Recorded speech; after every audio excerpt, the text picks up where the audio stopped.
I thought I would start by having you tell briefly your UFO story, because I know that that plays a role into you choosing to investigate this type of phenomena as opposed to the thousand of other things that you could choose to investigate. So Sure. you mind starting with your story? It's pretty fascinating. Sure. Yeah. No, and I don't mind telling it. It was 8 years ago, close to 8 years ago. Yeah, me and another friend who at the time I was still policing. And so the friend I was with was also a police sergeant. We were off duty. And I was leaving her house and we were standing outside chatting for a few minutes before I headed home. Do I She need to lived ask whether you were drinking or doing any other substances? well, you're welcome to ask, and I promise you I wasn't. We were stone sober, and although Stone, you I said. understand. Yeah, that's Stone? okay. You caught me. You caught me. Freudian slip. You were Yes, stone yes, you're sober, right. not stoned sober. Okay. Okay. Correct. So Yes. no drinking or other hallucinogens, etc. Nothing of that nature. Okay.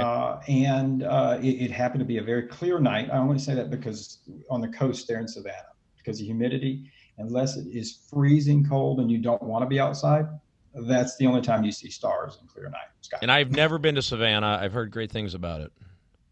Pretty city, great, not good for stargazing. Although that night it was, because it was so cold. And So this was in the just winter time. About what mm-hmm. time in the evening? It was about 11:30 at night. Yeah, it was December, and we were just chatting in the yard before I left, and out of nowhere, it's one of these things like people talk about. These three lights just pop up in the sky like somebody flipped a light switch. And I mean, they were as big as a pea if you held it out at arm's length. And that's how bright they were, all in a straight row. And, I tell people, this is not one of these things where you see something like, what is that? This was what is that? It was evident something was there. And they stayed on for 30 seconds and then they just cut off like somebody flipped a switch.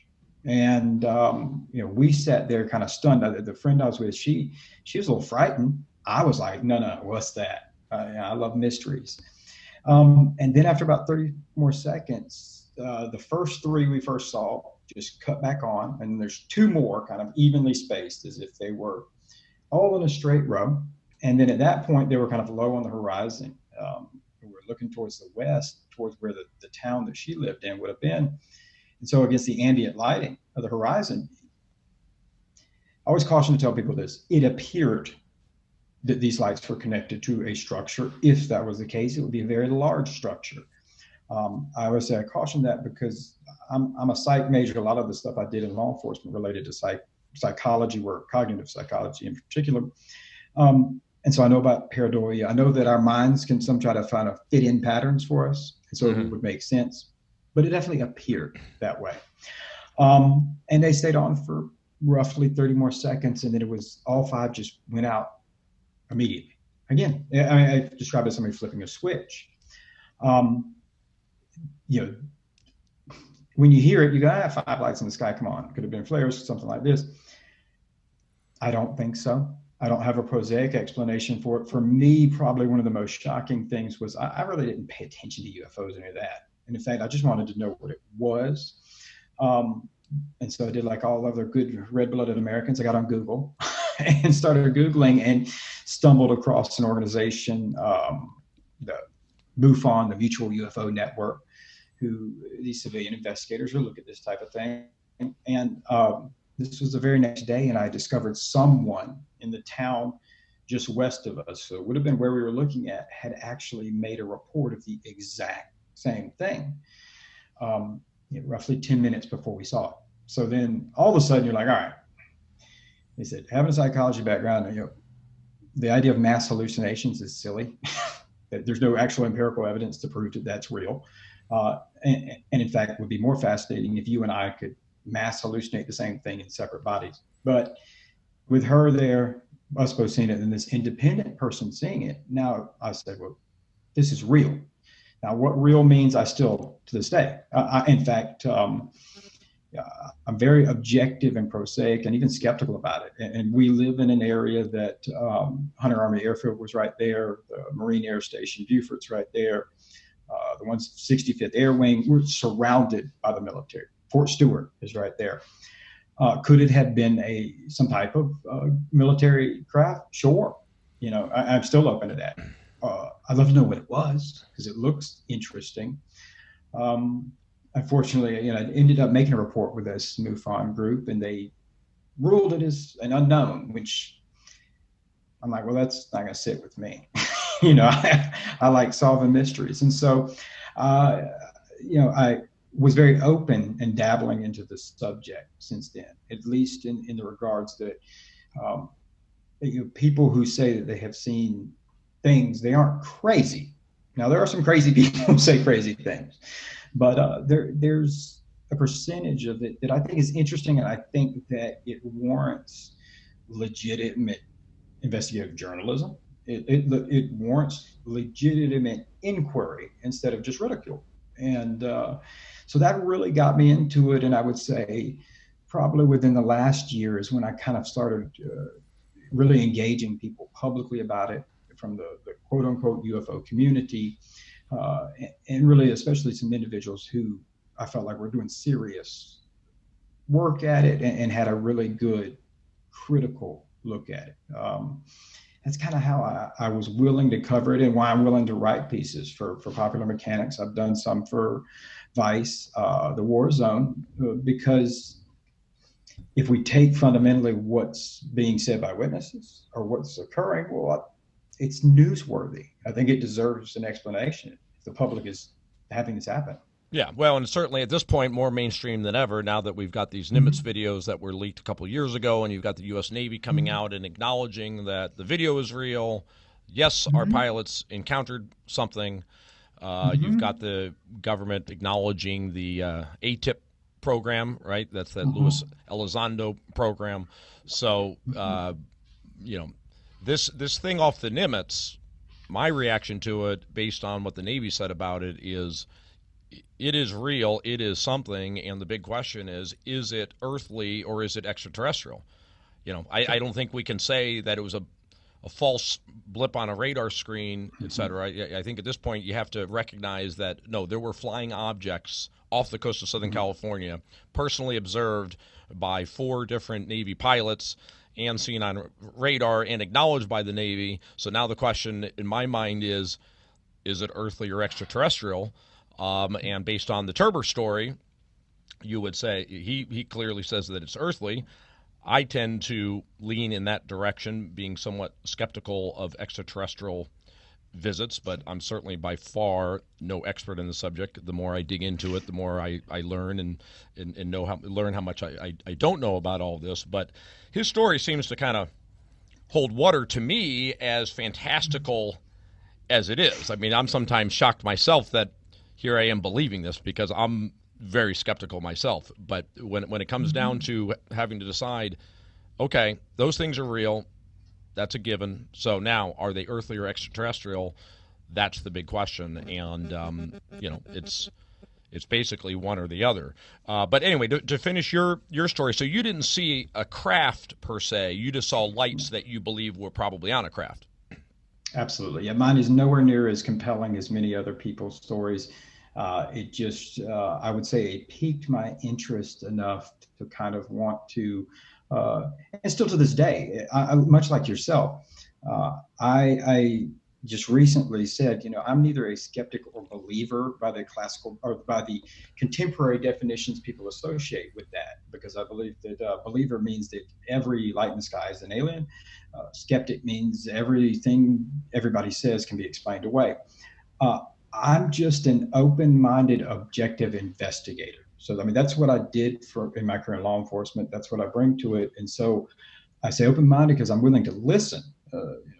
My background came from a lot of human intelligence stuff, interrogations and dealing with, I was a violent crimes investigator at the time. So you talk to people, obviously. Anecdotal evidence is not dismissed as much as science. So I'm not a scientist. I'm an investigator. And, I think that it warrants that kind of inquiry just as much as it warrants scientific inquiry. But yeah, I mean, what it is, I don't know. So let's dig into your story then in Popular Mechanics. You the pilots, well, you could answer this as far as how many pilots we've actually heard from. I know Fravor is the one who seems to be out there the most, and I saw him on Rogan speaking extensively about it, and he certainly says that he saw something and doesn't know what it was. And then in your article, you've given voice to a lot of the other people that were on some of the various ships associated with the USS Nimitz. So, but remind me, how many pilots have actually spoken out on this?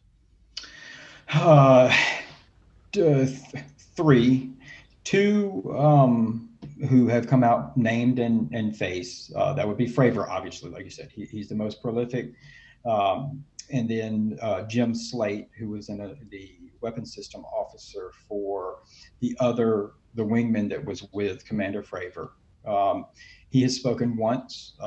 He evidently, from what I was told, he appeared on one television interview, and the lead into that made it kind of kooky and seemed, the silly tinfoil hat thing, and that was enough for him. He's a serious aviator. The other pilot has spoken on the History Channel's television show. She did so concealing her identity and blacking her out. She is still active duty. I know the names of all the pilots involved, but respect that some of them just don't want to deal with it because they're in active duty. The other pilot who has only briefly spoke out was Chad Underwood, and that is the weapons system officer who actually filmed the now infamous FLIR 1 video that's been out there. His pilot in his aircraft, she has never spoken out. I believe she is actually still active duty as well. And the weapons system officer that was with Commander Fravor. So every plane had two people in it, and he has not spoken out as well. So and there was two.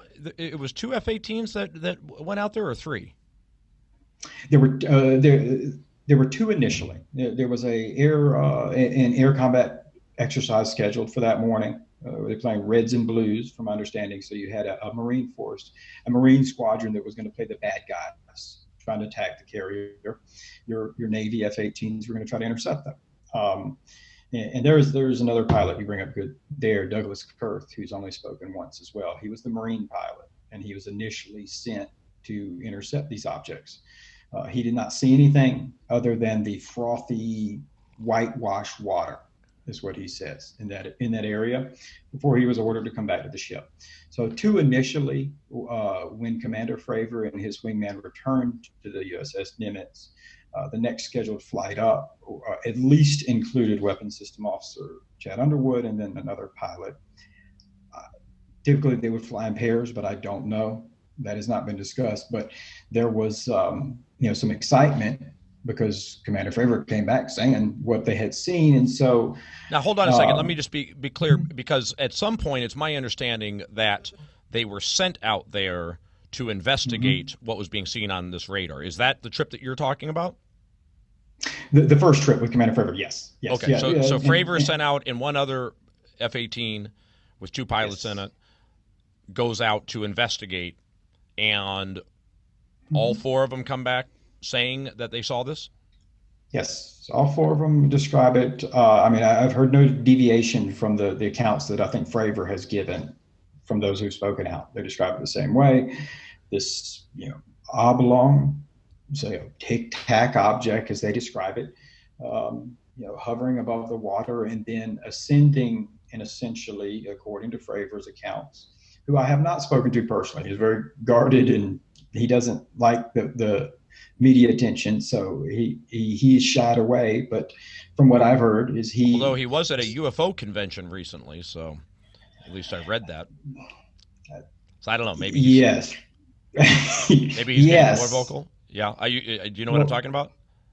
Oh yeah. Well, he's selective, evidently, and so I just know myself and some other journalists who have tried to speak to him for some. I tried several times. Do you think perhaps some people, they're just getting paid for some of these appearances?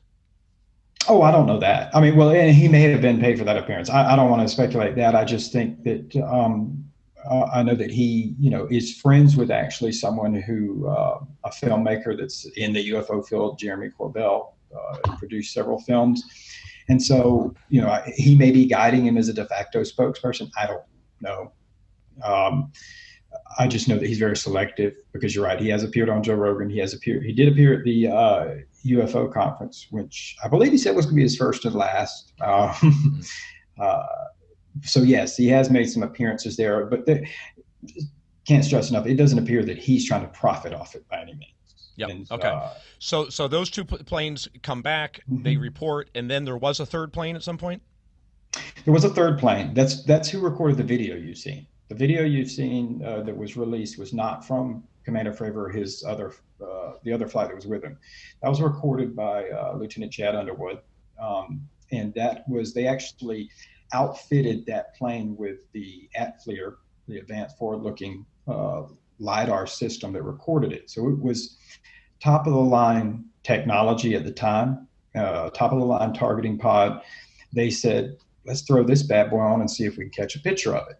And so that's how that ATFLIR pod got put on there. Now, let me interrupt you there. I mean, it would seem to me these F-18s, which are $500 million planes or whatever they are, that would all have recording devices on them. Didn't the other planes have some type of recording device? I agree with you, and that seems like a very accurate assumption. However, unfortunately, fortunately, I haven't been able to speak to Commander Fravor, and in the settings that I have heard him speak, I don't know that he's been interviewed by someone who would be an investigative journalist that would ask those kind of questions, like why? I mean, besides this top of the line ATFLIR program, why would there not have been more cameras? I mean, in 2004, I had cameras in my police car. Right. Body cams. So, okay, but anyway, but this is really helpful that you're kind of clarifying all this. So any video that people see that's considered this USS Nimitz video is coming from the third plane, the third F-18. F-18. That is correct. Yes, that is correct. And that very brief clip that you see there, it was filmed by Chad Underwood and his weapons system officer. Now, to my knowledge, neither Lieutenant Underwood or his pilot physically saw the object, other than on their ATFLIR screens. So they're tracking it. I mean, they're able to track it miles in advance. So I say that because, again, I haven't been able to interview them, but from the best of my knowledge, I don't know if they were close enough to physically see it. I know that it gets sexed up and you hear they had their cloaking devices on. Well, the reason they have these targeting pods is so that you can take out the enemy before they can see you. So they work very effectively. And what about any of the other four pilots? Do any of them claim to have seen it with their own eyes? The wingman pilot has spoken out that, again, on the History Channel's TV show, she indeed said that she saw it with her own eyes. She was in a high cover position. So essentially, Fravor says he's going to go down and investigate, and she says, I'm going to stay up here then. And so she watched this go down. Frankly, I don't recall if what the other pilot, and I believe it may have been her weapons system officer, Jim Slate, but I don't know what he saw, so I don't want to say. So, and then speaking of the video, I believe I read it in your article that some folks are saying, Navy people that you interviewed, that the video, there's a lot more video than what we've seen and higher quality video. Yes, that was one of the things that was really compelling to me. And in fact, a lot of the motivation, I have been investigating this case, but a lot of the motivation for me really digging into it and talking to these guys came after the Fravor interview with Joe Rogan, because he mentioned some inconsistency in these other accounts. And I thought, well, nobody's mitigated this. Like, nobody's actually talked to these other guys to find out. And it was very, very fortunate to be friends with a gentleman, Dave Beatty, who put together a YouTube documentary called The Nimitz Encounters.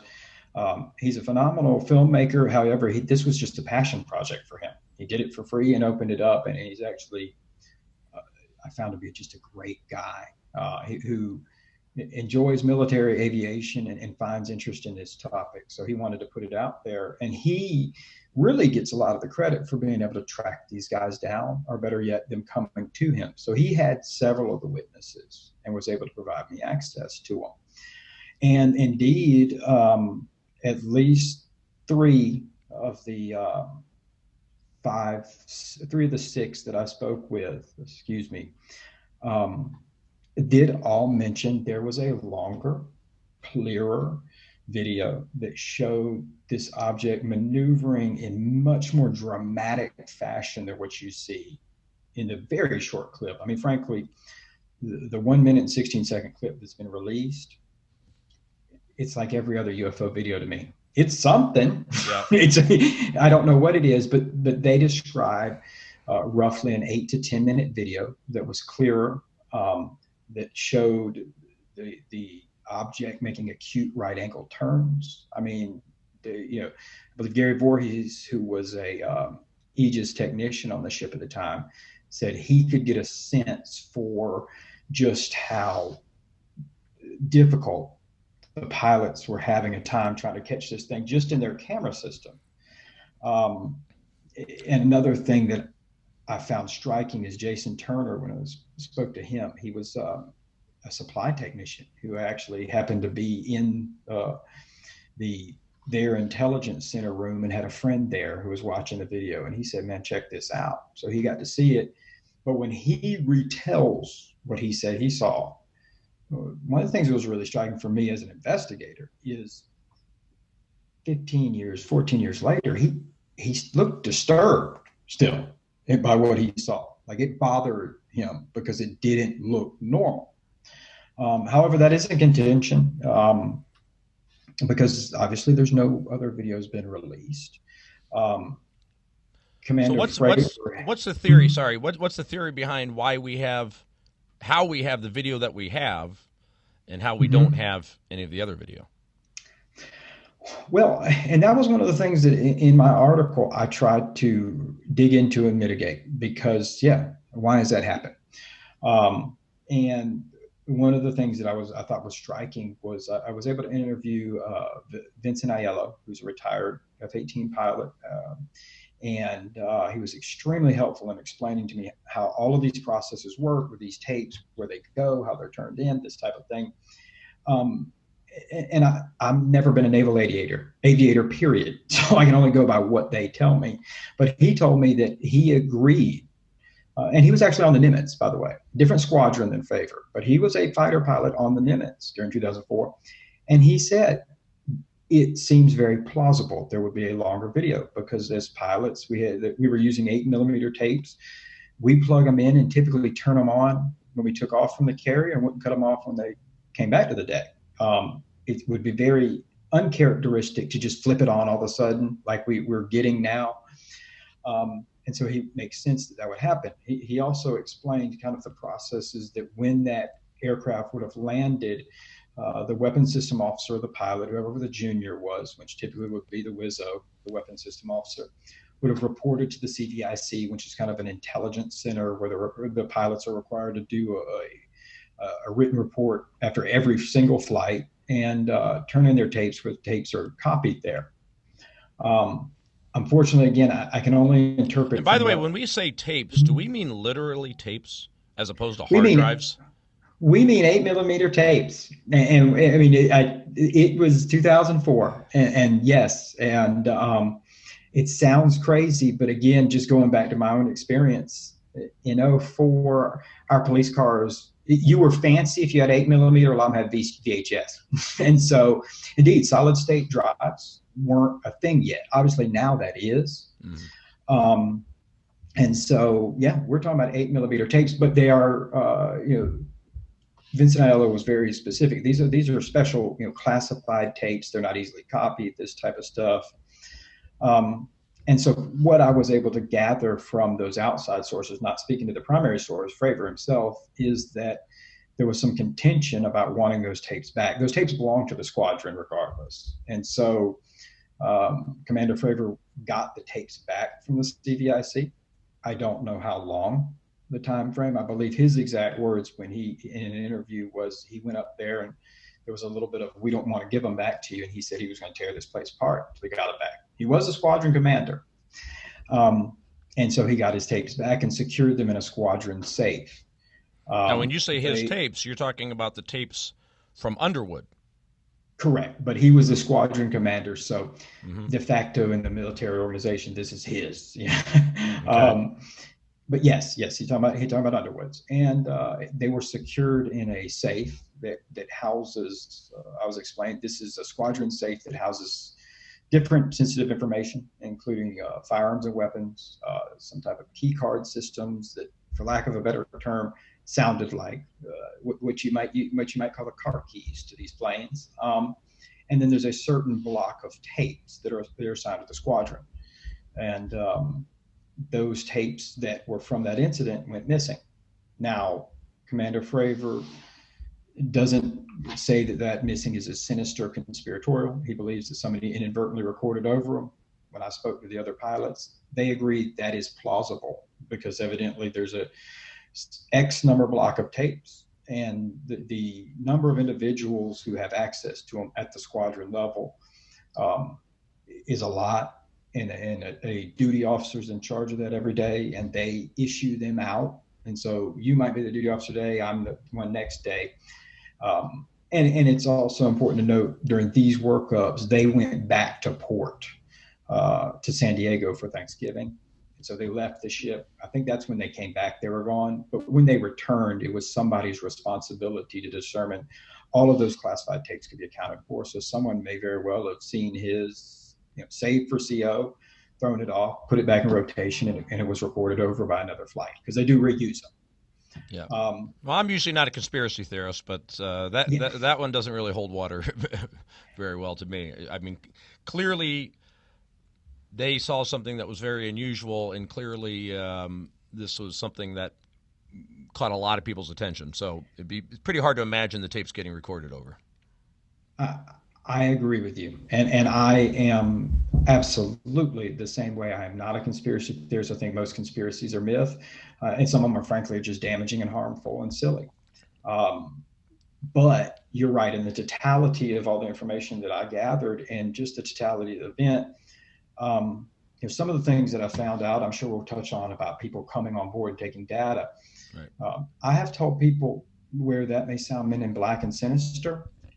It's comforting to me as an American citizen, because if indeed we are to take what is being said for face value, which the Navy has said these were unidentified anomalous or unidentified aerial phenomena, if that is true, the idea that the government was just like, whatever, blasé about it, that's a disturbing reality. And so it is good to me to know that someone was doing some sort of investigation in some capacity. Or they intentionally recorded over the tapes because they didn't want them to maintain. But what we saw was originally released by the To the Stars Academy as a result of Luis Elizondo having them because he had been running ATIP. Am I right about that, basically? That's how we have what we have? Sort of. And in fact, I don't want to give away too much because I maybe have a follow-up feature coming to this, but the history of the short video that we have been released is just as strange as all of it, and includes which spans from the Pacific Theater where it was recorded to, oddly enough, about an hour from me in Germany at a 3D special effects German film company in 2007. There is some contention about the release of those videos. The Navy has maintained that they did not release those videos for public release. I've spoken to Luis Elizondo. I've spoken to him for this article. I've spoken to him on numerous occasions. Great guy, nice guy, would love to drink a beer with him. He knows that I question some aspects of his story. It's no slight against him. It just means that by the official sources from the Pentagon, they say that he had no responsibility in ATIP. And so there is some dissension there. Although hold on. They're saying no responsibility. They're saying he didn't even work there? No, we know for a fact, and in fact, one of the earliest things that I got involved with this was actually asked to help with an investigative capacity for another journalist who was looking into it. And so there's some things that I know about Mr. Elizondo for certain, which is he is absolutely a career intelligence officer. He was at some still classified sites near the Caribbean area that are NSA and CSA sites. He worked at a site called Sweet Tea, which is in Augusta. That's the NSA's Cryptological Center. And then he was at the Office for the Undersecretary of Defense for Intelligence as a GS-15, very high-ranking position. Now, there is some contention over the ATIP involvement. And in fact, I would say publicly now, maybe To the Stars Academy, which is who he's working for now, has even maybe backed off a little bit, because initially it was he ran it, he was the man, and now it's kind of a maybe ATIP wasn't nearly as a formal program as it was made to seem.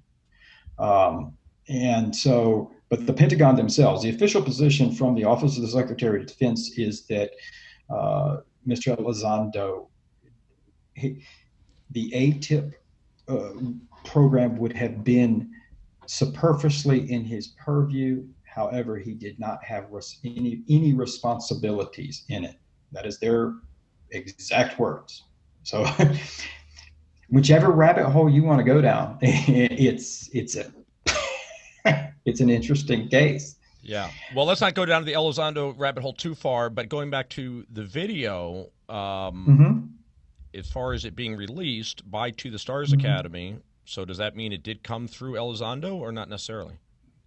Yes, the Navy has confirmed it. In fact, I have copies of all the emails of where he was getting the video released. I was provided those by the Office of the Secretary of Defense, and so he actually applied for that with DOPSR, which is the people to review it to make sure.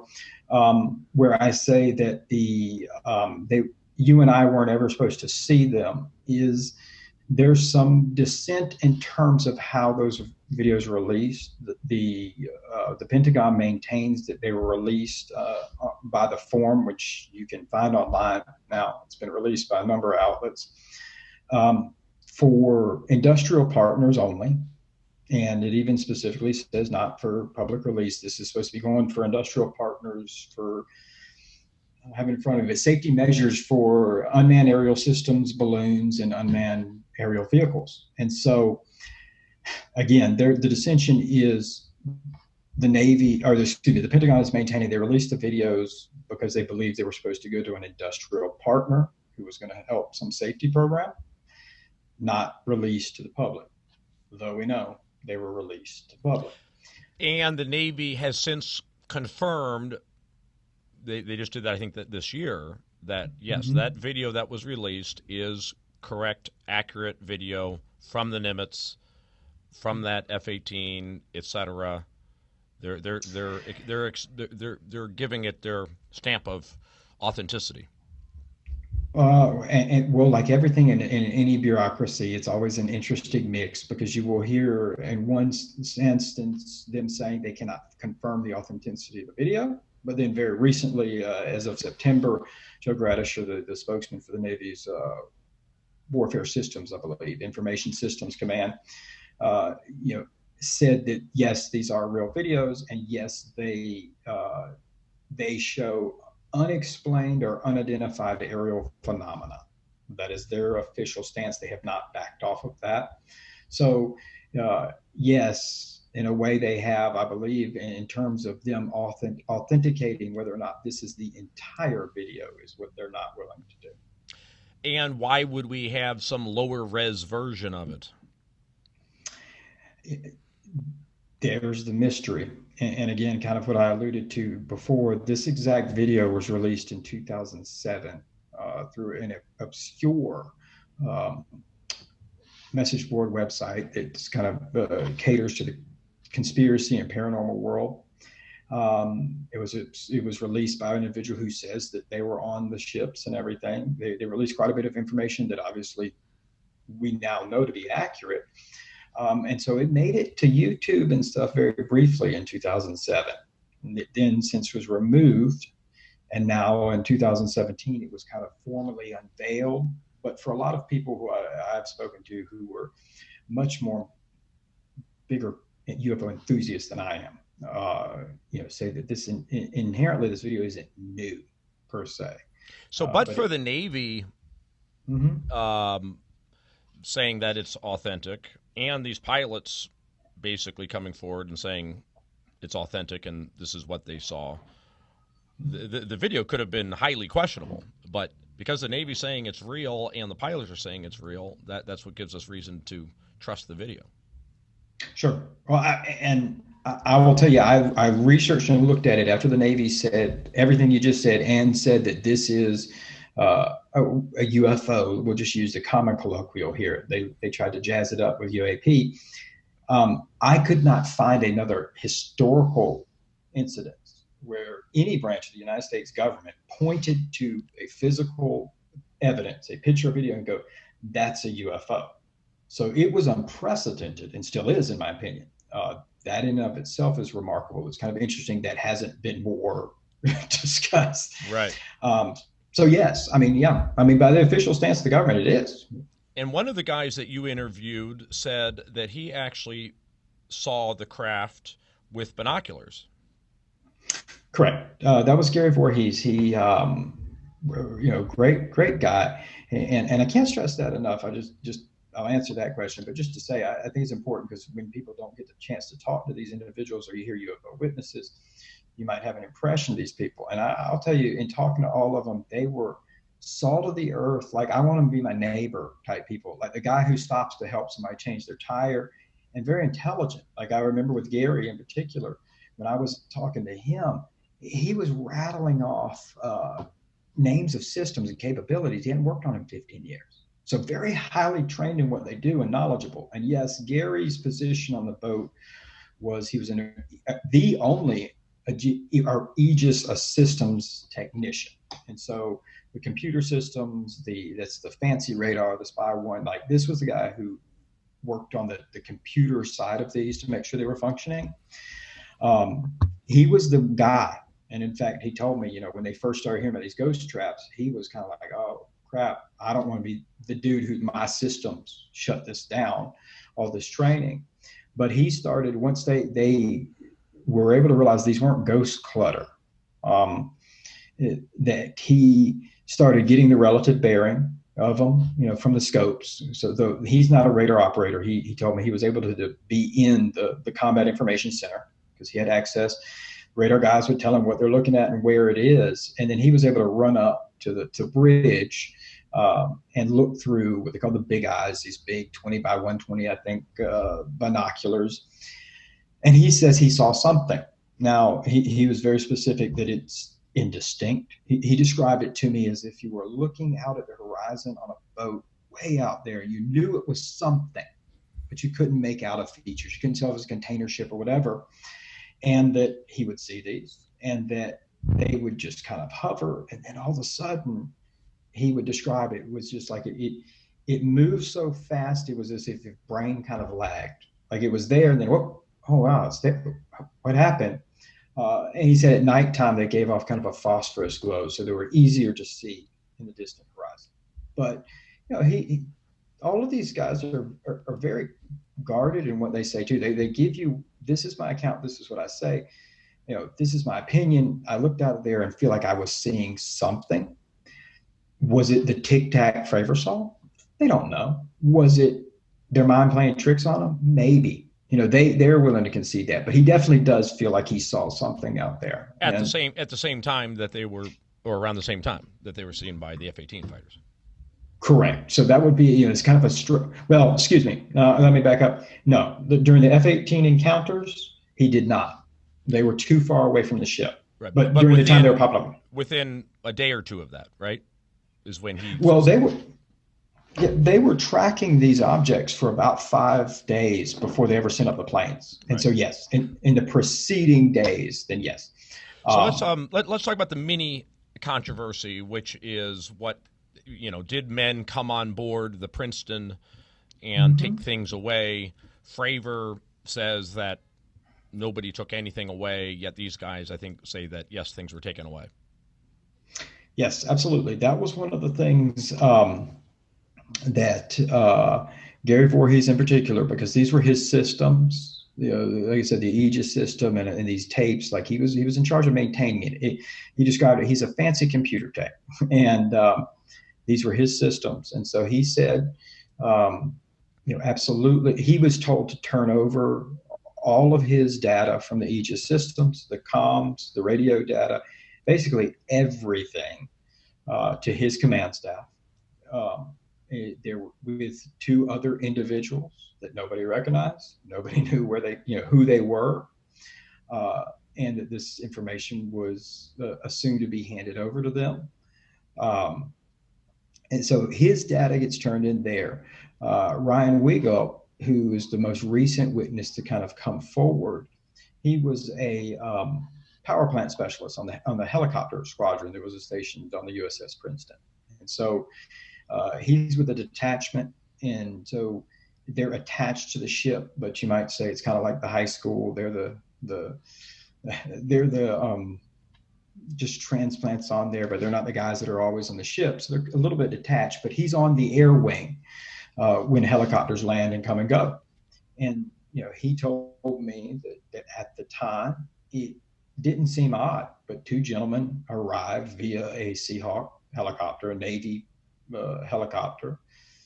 These individuals hot seated, meaning they took one of their helicopters and were flown somewhere. He doesn't know where. They returned. They had with them, they were carrying black bags. They retired to what's called the Admiral's quarters, he told me. He said it's a large section of the ship that, was a secure place. He didn't think much about it at the time because he said this, people come and go from the ship, and, individuals that like this do come from time to time. And it's one of these things that, your job's compartmentalized. You work on this helicopter. That's what you work on. You worry about that, buddy. Don't worry about anything else. His exact words were, I knew they were there to do something. They were there to do something and just stay the hell out of their way. It wouldn't be till later to hear these other accounts. Now, PJ Hughes, who was on the Nimitz, and so he's on the aircraft carrier. These other guys are on the Princeton, miles away. His job, actually, he was an aviation technician on the E-2 Hawkeyes, which is the airborne early warning detection planes, the big satellite dish on the top, if you've ever seen those planes. And part of his job was to remove these data bricks on the plane to record all sorts of stuff, including what the planes see. His plane, unbeknownst to him, Kevin Day, who was the chief air combat controller, which I haven't mentioned much of him yet. He initially tried to get the E-2 Hawkeye to intercept these anomalous contacts, and they were unsuccessful in doing that. However, unbeknownst to him, the bricks he was removing were from this E-2 Hawkeye. He says he removed them, secured them in a classified safe like normal, and then shortly after that, two gentlemen showed up who he said had never seen them before, don't know who they are, with his commander, and who said, unlock the safe, give us the bricks. He handed them over to them. They departed. And that was from the Nimitz. Yes, that was from the Nimitz. And so we're inferring. And sorry. And the other guy is saying that there was two guys on the Princeton taking stuff away. Correct. Tracing the events of what they're saying. If we can just by their, using abductive logic by their accounts, it would appear two individuals showed up at the Princeton, took all their data first, which would make sense. They are kind of the brains of the carrier group. They're the missile cruiser. They're the air combat controller. They've got the fancy stuff. They project most of it to the rest of the fleet. And then when Ryan Wiegel watches them fly off somewhere else, it would appear they flew to the Nimitz and secured that data. At that same time, nobody's come forward and saying, I saw them land on the Nimitz, just on the Princeton. But they did return back to the Princeton, and with these bags that are the same as what PJ Hughes described. He put the data bricks in. And so just tracing those steps, it certainly seems very likely that happened. For me, obviously, I've got all these gentlemen's accounts. And like I said, one thing as an investigator I had kind of going against me is that these guys had become familiar with them each other because of Mr. Beatty and his film. And so it was incumbent upon me, I felt like, especially trying to put something out in a publication like Popular Mechanics, that I do my due diligence in verifying what they're saying. And so I just started going through the roster of the Princeton of guys I knew who were there, and people who should have been in the know, and tried to find a purely virgin witness who had not spoken out before, and see what they told me. I was successful in that. This person didn't want to go on the record for it because they were worried about their security oaths. However, I did vet him, verify him, and made sure it was at the standards that Popular Mechanics and the editorial staff would stand by me, saying, okay, yeah, he said this is true. And he was working in an operations capacity inside the radar room, would have had knowledge. And the position that he holds now is one of public trust, and that, he's a good witness. And he was surprised when I reached out to him, because he said, oh, wow, man, nobody's really talked to me about this. And he was unaware that his other fellow sailors had come out. He knew that the story had broke out in 2017. He said, I've tried to show some of my coworkers and stuff, and they're like, yeah, whatever, dude. So he was a little excited about that. But I said, man, tell me what happened. And so no context. I didn't give him anybody's background. And he said, he told me about the fighter intercept and saying we sent him up there, and according to the pilots, it was moving crazy. It defied the laws of physics. And he said, but what was really weird is these two guys showed up and took all our top secret classified data, wiped us completely out. We had to, start from scratch as if everything was brand new. That was a lot of, all of a sudden you're like, okay, now we've got a pure witness who's not turned from anybody here. Not sinking attention, doesn't want it now, but for him to corroborate that, I've walked away from that saying that as an investigator, there's a preponderance of evidence that would suggest that is accurate. It also suggests to me as well, because I know Commander Fravor has kind of said that didn't happen. And in my opinion, based on what all these guys told me and everything, overwhelmingly, I think it's fascinating too. And maybe I didn't really hit on that in the article, is whoever these people were, they had carte blanche to go on the ships. They had some clout to go on these ships. They didn't care to talk to any eyewitnesses. Why? I don't know. They didn't care what the pilot's eyewitness accounts were. They could have got it from the video data or whatever. They didn't care. They wanted that electronics data. That was what was of paramount concern to them. And frankly, given the response that we see a lot of this today, and that these guys' stories about that being taken had really not been put out there until this recent article. Well, Fravor, may not have been privy to it, so that's certainly one explanation, right, as to how he wouldn't necessarily have known that. The other thing is, you mentioned that Fravor did have some interaction with someone where he was demanding, no, I'm keeping my tapes. Who was that Fravor was interacting with? I don't know, other than, because again, this is one of these things I'm very careful of what, now we're kind of candidly talking to try to work through it. But when it comes to what I'm going to put in an article and everything, I'm going to be very careful of what information I stand behind. And so that was a second-hand source of information that came from another pilot who Fravor had spoken with there. I'm assuming, based on what they said, it was someone in the CVIC, which is their intelligence center, who would have been downloading these tapes.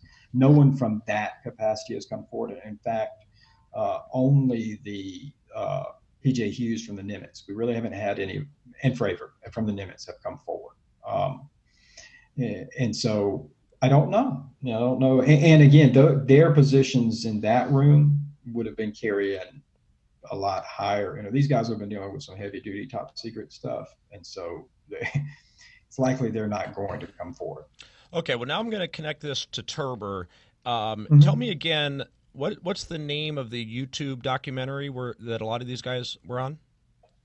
The Nimitz Encounters. Nimitz Encounters. It's called, yes. And was one of the guys first name Ryan? That's on Ryan, that? yeah. Well, no, Ryan Wiegelt is the recent witness. I believe Mr. Beatty did record a audio interview with him and put it on there, but he Okay. does not appear in the film. Okay. So because this is Turber left a comment on one of those videos. I'm not sure exactly which one. I just copied it and printed it out for this interview. But here's what he says, and then this links us right into the Turber interview that I did. He says, Ryan, your story matches mine, which was partially released prior to this video. I can help corroborate your story. Your guests, talking about these two guys that would have come on the ship, were from ARL. Now, you're going to have to perhaps help me with some of the acronym. I know that according to Turber, it was Air Force people. In Turber's information is telling him that, as you know, he's reporting these were actually, the Tic Tacs actually were Air Force craft. He's saying that it was Air Force personnel that came on these ships. I don't know what ARL is. Do you happen to know what that is? Not off the top of my head. Okay. So your guests were from ARL and out of Wright-Patterson on TDY. Do you know what Wright-Patterson is, or TDY? Yes, and I have. I do. I believe I have seen this message. But go ahead. Sorry. Okay. But what is Wright-Patterson, if you know, and what is TDY? Oh, yes, I'm sorry. Wright-Patterson is the Air Force Base in Ohio. Wright-Patterson handles the Foreign Technology Division, scientific Air Force stuff. So, kind of one of the many labs. Okay. And what is TDY? TDY, temporary duty assignment. So they were just sent for a temporary assignment to San Diego, I guess is what he's saying. Good. I'm impressed that you knew that. As I say, continuing, and left Princeton, bound for Vandenberg Air Force Base, and Plant 42, which is, as you know, where Turber claims these things were manufactured, and then home the following week. This was a United States Air Force ARL operation in conjunction with DARPA, which we know what DARPA is based on our conversation with him and so on, the Department of Defense and their secret programs, and NRL. You know what NRL is? National Reconnaissance Labs, I believe, and I believe it may be Air Force research labs as well. So in conjunction with DARPA and NRL to test the craft commonly referred to as Tic Tac. Your Tic Tac group were made at Plant 42 and trucked to Vandenberg in 53-foot trucks. The Tic Tac is about 46 feet long, so they can be trucked from Vandenberg. From Vandenberg, they were flown low and slow via RPA pilots. Is that remote something? Remote. Out past ADIZ. You know what that is? You're going to have to get Turber on again to explain all this. Yeah. And past ADIZ, and dipped in just below San Clemente Island, below normal radar.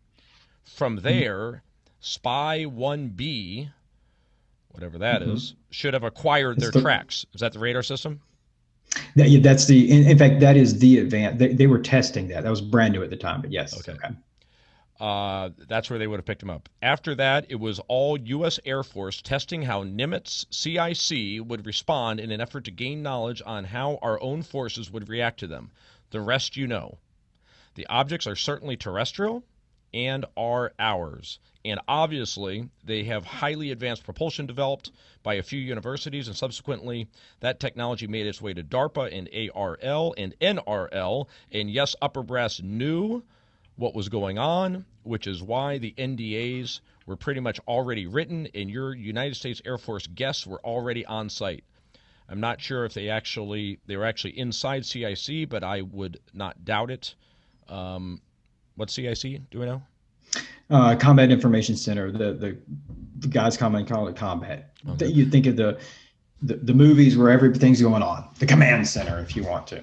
They certainly took a lot of equipment off your birds for evaluation. This is enough for now. So that's the extent of his message. So interpret that Turber message for us based on everything that you learned in talking to the guys that were on the ships. Sure. Yeah. Yeah. It's ironic now because I didn't know that's who it was, but Mr. Beatty actually passed that along because that message came in while I was writing this piece before it went out to publication. Um, well, And what did Beatty have to say about that? Because that's probably the first time anybody had told him that these Tic Tac crafts are U.S. Air Force.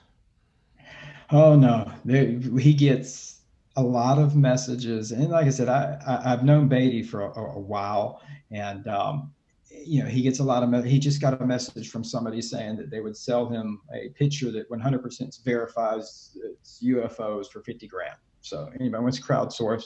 I thought it was great. He got the old Nigerian prince scam out of a UFO deal, but he's actually had a considerable number of these, and he gives some mind away because he knows I've been looking at this for quite a few months. Still am. It's not solved for me. So well, I'm very curious. And Beatty is the F-18 fighter pilot, right? No. Beatty is the filmmaker of the Nimitz. Oh, okay. Film. Sorry. I thought he was that pilot that you had a personal connection with. Okay, so the guy who had shot the YouTube documentary, he read Turber's message, and what was his reaction to Turber's message? There was just a lot of different things that are kind of inconsistent. And one of the first things I would say is inconsistent is, all right, let me break down a couple of things because I know from his interview, and I want to caveat and always want to caveat always, I don't know. And so I'm interested in what he has to say. There's some questions that I would have for him that I would be interested in seeing if he could answer. Because he may be right. Abductive logic says it's human technology. Okay. And I say that because we don't have any real, contrary to what some people believe, we don't have any alien evidence conclusively. That said, in terms of bussing them down there, all this kind of stuff going from Plant 42, I'm trying to figure out what parts to break down first one, let's go with that it was a testing. Okay. You want to? We'll start there. That Sure. This was an advanced testing. I spoke to several people that were from both defense journalists and that came out of the classified testing world. And in fact, I'll have another article coming out this next week or two with the War Zone, which is strictly focused on my interview with T. Barnes, a former special projects engineer at Area 51. This is what he did. And CIA executive Gene Petit, who is the grandfather of electronics warfare, and got their opinions of it. In addition to, I think, and he appears in the article, is Nick Cook, is former aviation editor at Jan's Defense.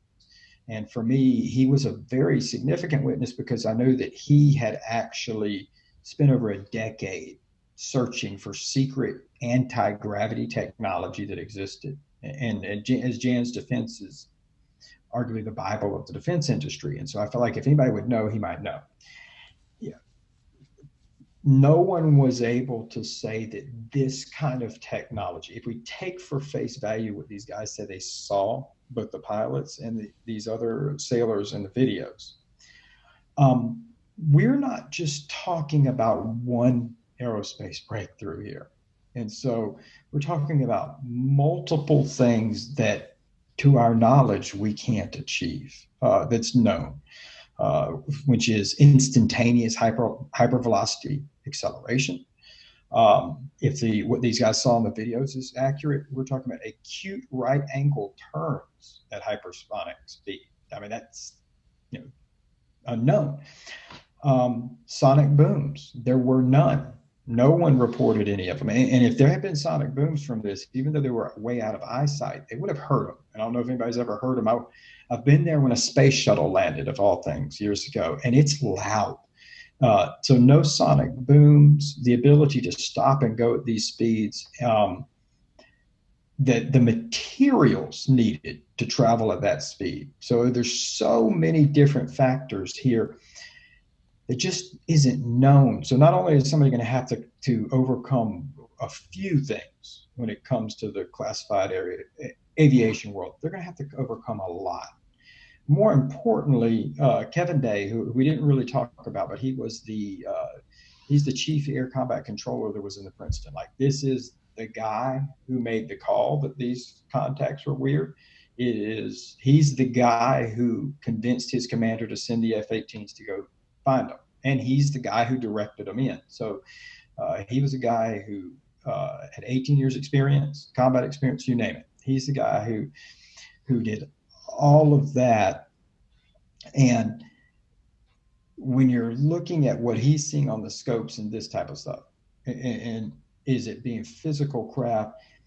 If we take what he saw as actually being physical craft at any one given time, he told me up to 10 at certain points.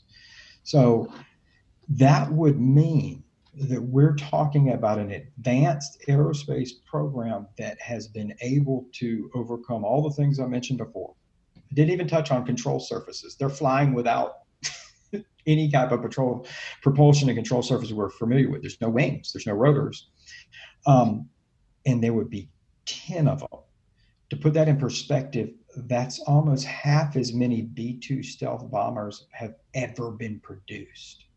And that's a 30, 40-year-old program. So this would be a extremely advanced and mature program to have that many, mature and advanced enough that these aren't prototyped.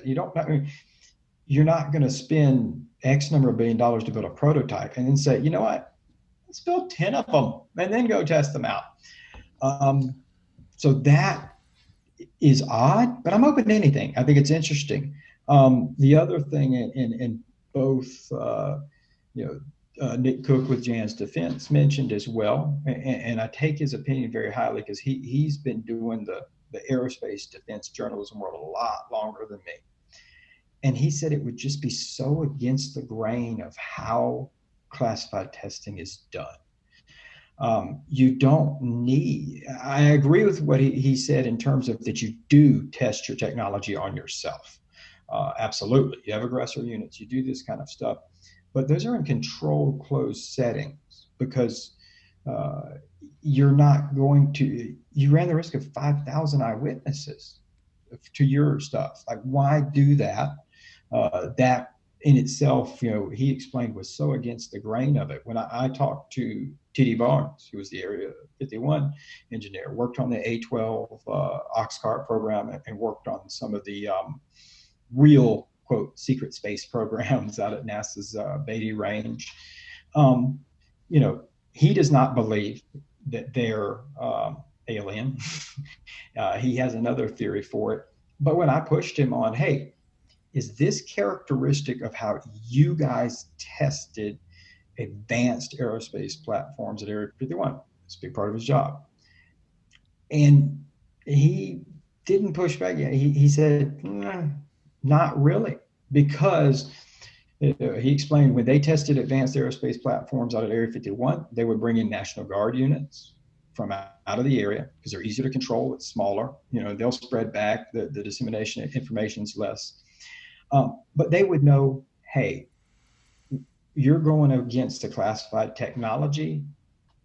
Do what you do, but this is classified, and don't say a word about it. You're going to prison.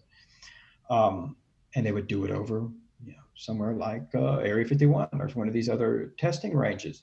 And so he did not push back on the fact that they would have known. And I got that from the guys. That was one of the things that I say. They're great patriots and they're great veterans. I have tremendous respect for them because there were certain things that I would ask and they say, I can't tell you that, but it's classified, about capabilities and systems. So I feel completely certain if somebody had told Commander Fravor, if somebody had told any of these guys, we're doing advanced training here, you better not say anything, or you better go call Ed Snowden and see if you can move in with him. They wouldn't have said anything because they would respect the fact that maybe it's some wild technology, but it is ours. And there's a reason we keep it secret. And so there was a lot of things there, and he may be correct. I would just say that there's a lot of things based on the information I got that seem to be widely against normally how advanced aerospace testing would go on. With that said, does it rule out that it was an advanced aerospace program? No. in my opinion, if that would be the case, it is possible that the Nimitz carrier group stumbled into it. And so I'm open to that, because the area that they were at, San Clemente Island, which is right there, um, that's very, very little known. That and St. Nicholas Island, that's right nearby there. Those are very little known spots by people. But I can tell you they're not testing the sexy stuff at Area 51. It would be around San Clemente. And in fact, one of the former base commanders there told me that, has said that, there's not a weapon system in the U.S. arsenal at any branch that hasn't passed through San Clemente at some point. So this is if you pull it up on Google Maps, you see the airstrips. You can land a space shuttle there. There's some high tech stuff there. So granted, is there actually some form of a base on San Clemente Island? Yes. Oh. I said you can pull it up on Google Maps. And when you pull it up, you will see what's the big ears, meaning the giant satellite domes that look like Epcot Center from Disney World. You can see that there's some real deal stuff. And I was able to talk to somebody who worked at San Clemente who explained it is very much like Area 51, meaning you're flown out of San Diego for the week, you live there for the week, you go back home. And what goes on in San Clemente stays on San Clemente. He didn't tell me anything that goes on there other than mentioning the creepy part of landing there, because the strip is right on the edge of the cliffs, and you can see the remnants of crash drone systems and stuff that didn't make it. And so here you are flying on this little plane. Oh, shit. Well, furthermore, these craft supposedly can travel in air, space, and underwater. So if you're going to test them in any way, you got to test them over the ocean. If you're going to test them underwater, you can't test them at Area 51. Sure. Yeah, absolutely. And I'll say in regards to that, I never found any evidence from any of the witnesses or anybody that actually says these objects were tracked under the water. And so didn't say it didn't happen. Yeah, in fact, I think we had a submarine in the area, and yes, it did not report anything, despite the fact that there was the eyewitness account by the woman pilot, right, the female pilot. She says that she saw it go underwater. Well, she says she saw the disturbance in the water. Commander Fravor says the same thing. Lieutenant Colonel Kuth with the Marine Squadron says the same thing. They saw what appeared to be the whitewater washing of a submarine. But yet nobody tracked them underwater.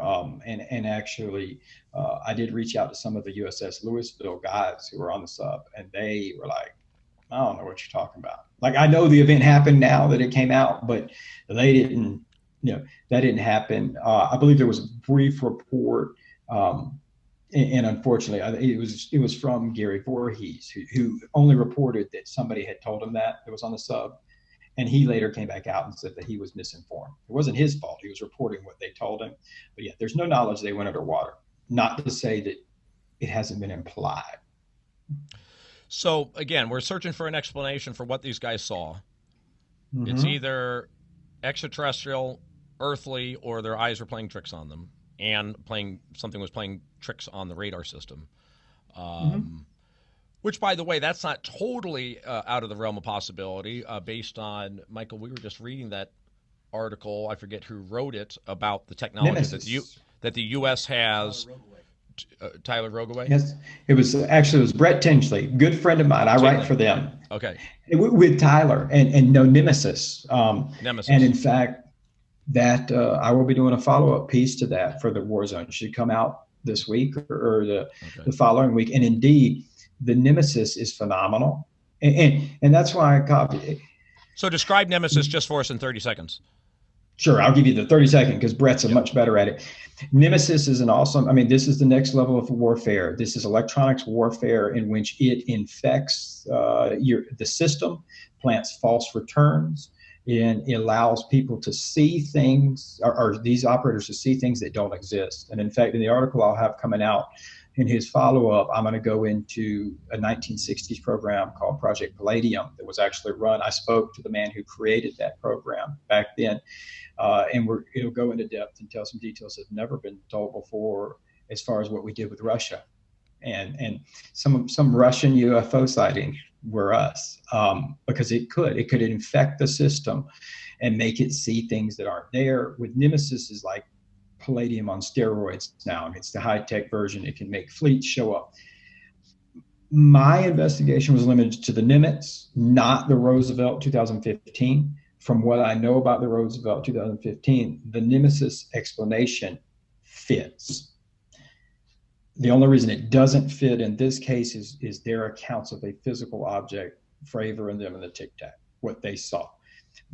And that's why I cautioned when I said, could there have been 10? So you would say, sorry, not only what some say they saw with the naked eye, but also the video, because theoretically Nemesis causes things to show up on radar, but you wouldn't see them if you were videotaping it. Is that correct? Oh, no, you can see them on videotape. I mean, you are literally hacking the system and playing with people. And if somebody had a camcorder videoing, they would see what appeared to them to be an aircraft under the Nemesis program? Not you and I. If we were filming from our iPhone or whatnot, what to the best of knowledge, because again, Nemesis, there's a lot of classified stuff with Nemesis. So we were able to get, and Brett was able to get what was kind of open source and what we could dig up. So what we don't know is fun to think about, but it infects the system. And when I talk about the CEC, the Cooperative Engagement Computer, what that does is it integrates the entire fleet, is able to see one picture. So as the plane's looking at something, it's going to everybody. So you only need one of those systems, and it's like spreading a virus throughout it, and it can make all sorts of things show up.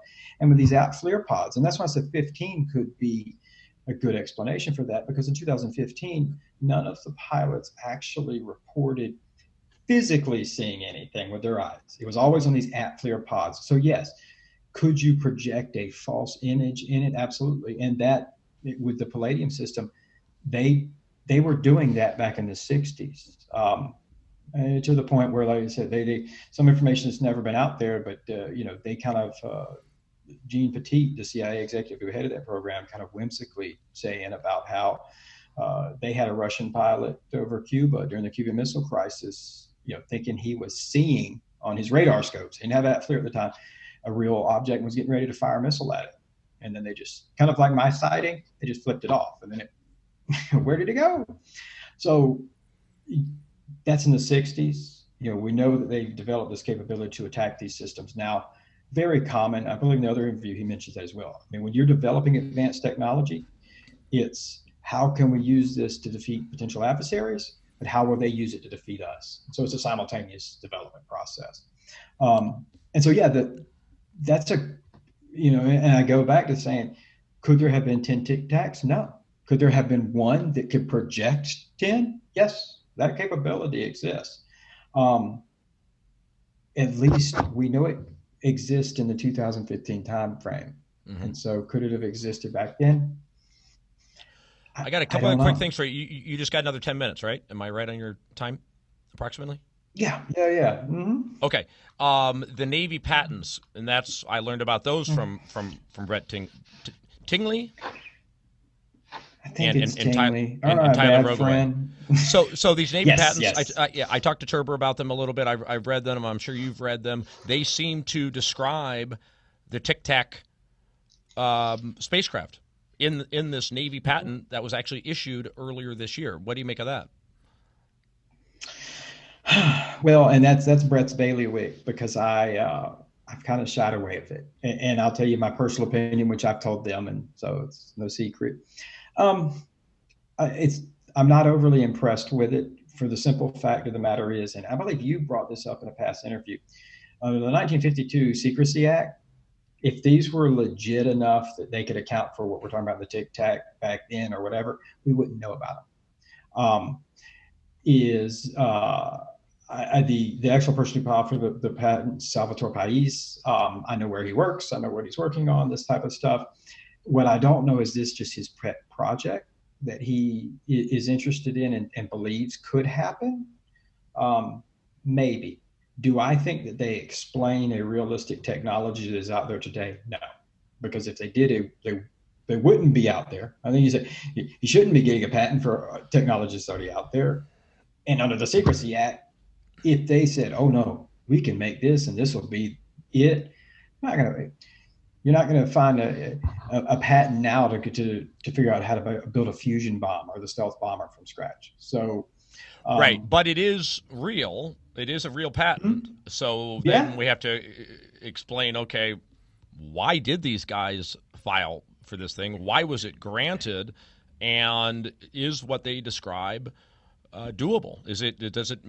You know, would a nuclear physicist look at that and say that, yeah, that's viable? yeah, and they asked me to kind of help them look at that. I think we're going to be looking at all of us together, me, Tyler, and Brett. And so I'm going to talk to some people with it.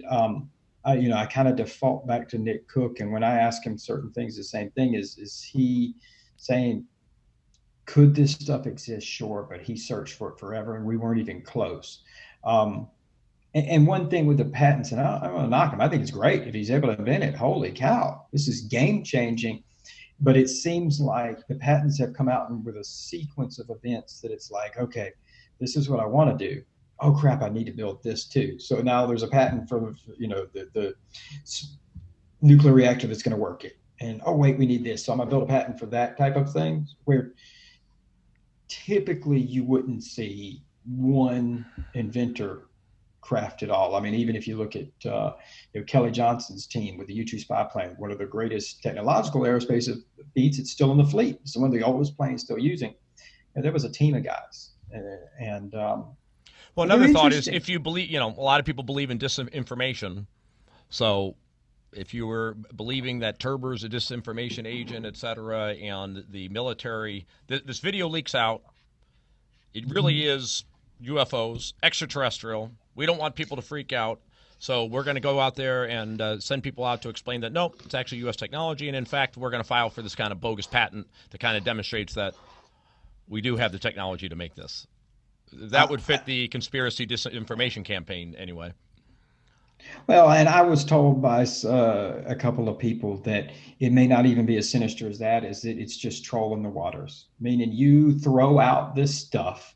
If you can make your adversaries waste time trying to see if it's real and build it, make them think that you think it's real and can build it, just anything to muddy the waters. Or do you kick the trees and there's some, kid, uh, at Harvard or wherever, one of these big aviation schools like Florida Atlantic, who all of a sudden, or Florida Technical, who's like, hang on a minute, that's wrong. But if he did this, this, and this, you're grooming sources. You kind of seed it out. In the intelligence world, it was kind of like chicken feed. And so you're throwing it out and just seeing what comes in.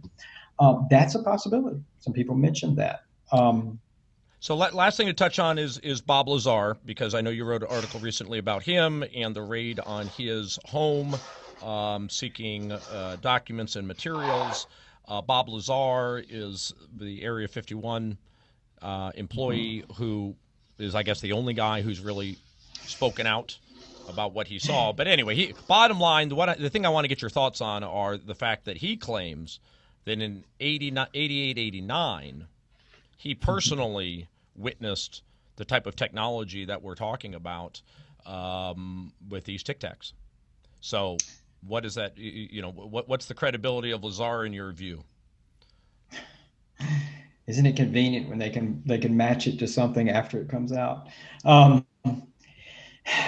I was asked to dig into Lazar a lot, and there goes a lot more that just came out in that Vice article and everything. It is my opinion, after 30 years and everything, and this is speaking of Lazar, and there's so much more that just didn't go into the Vice article alone. Lazar's a great story. He's a cultural phenomenon that speaks to that zeitgeist of government cover-ups and UFOs and everything, and that's what it is.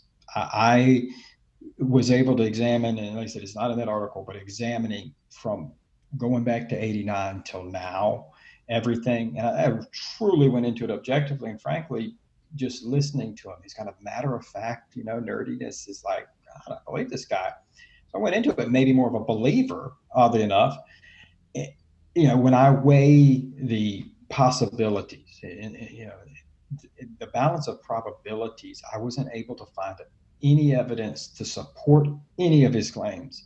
I found a overwhelming wealth of evidence that does not support his complaints, that would suggest to me he did not have the technical know-how. He would not have ever been granted a security clearance in the first place based on some of his past history, which is striking because we would have to assume he's the only guy. Like, we've heard some weird conspiracies out there, but he's the only one. And so if it was true, man, that would have to be so tight.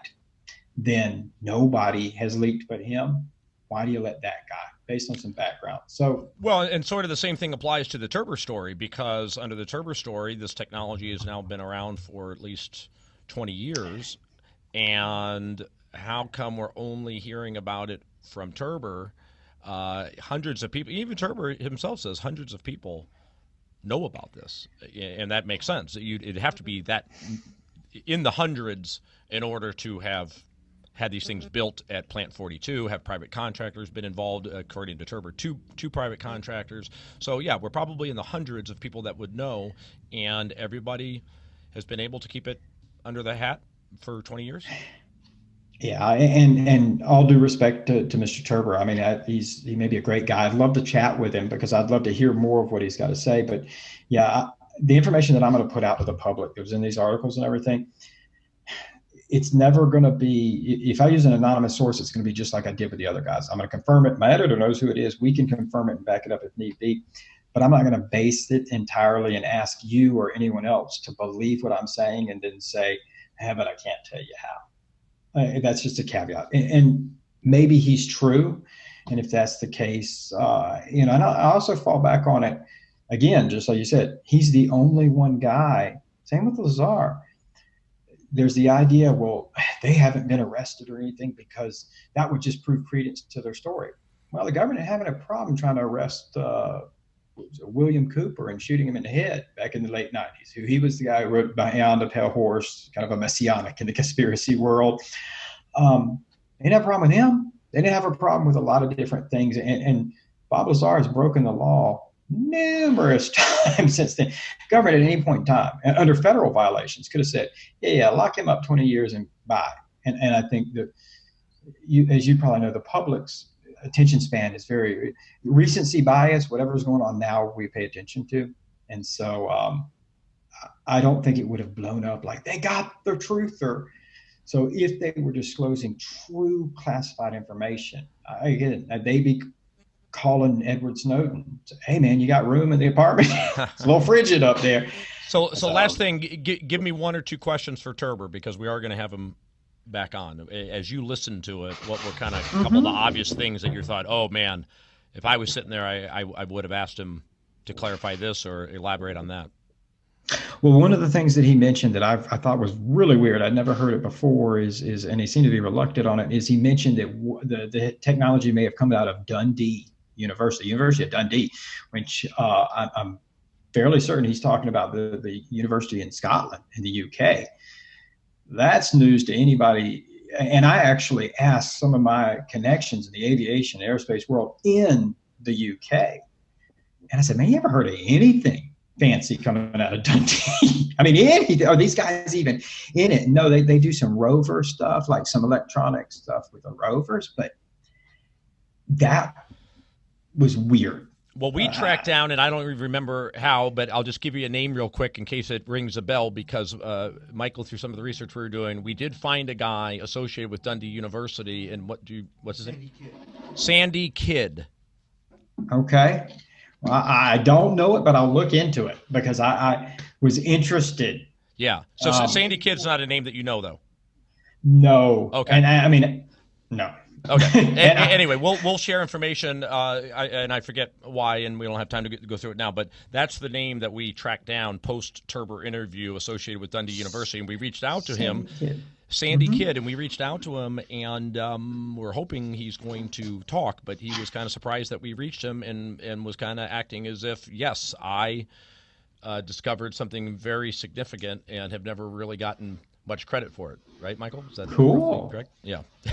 Cool. Well, hey, man, dude, more power to it. I'd love to hear it. Yeah. I mean, and so, yeah, I would just say that a lot of the stuff that he mentioned would be so against the grain of what the witnesses told me, me trying to find out the legitimacy of this technology existing. Wouldn't you say that most of the experts you've spoken to would say that, yes, this is theoretically possible? The laws of physics are such that, anti-gravity and all that kind of stuff has been talked about in research for decades, and it is real, but they just don't think that we're there yet. Is that where the scientific community is on this? On a multitude of reasons. I mean, we're talking about the energy propulsion system to drive that. I mean, that's the thing is you look at the space shuttle when it launches a rocket, how much fuel is expended. Right. But isn't that some of the superconductor stuff and the room temperature superconductor and that kind of stuff, which, by the way, one of those other Navy patents also pertains to?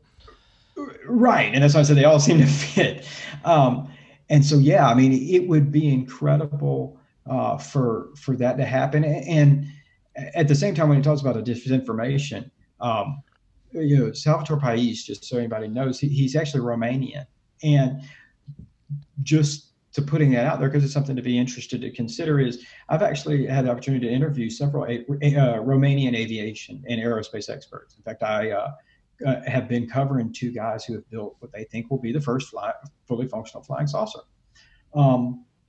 The idea of a flying saucer type technology and some of these ideas, in fact, the first person to ever patent a flying saucer was a Romanian inventor in 1931.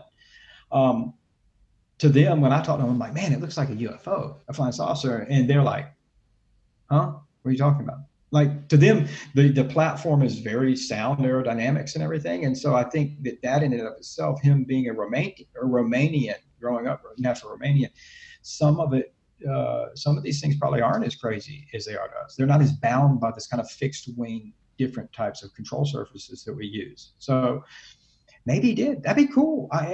My job, Gary Voorhees said it to me, and I agree with him. I don't care if they're aliens or ours. I want to know what they are. I want to know how they work. And if we're talking about something that could cost effectively, I could have flown to you right now and interview this and be back before bedtime because we can travel that fast on a commercial thing.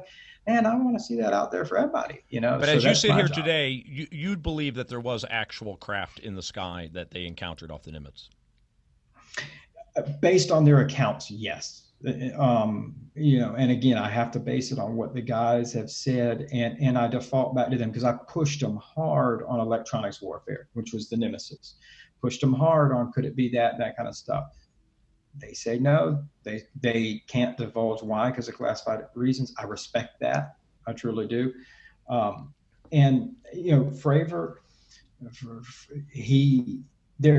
I've never heard.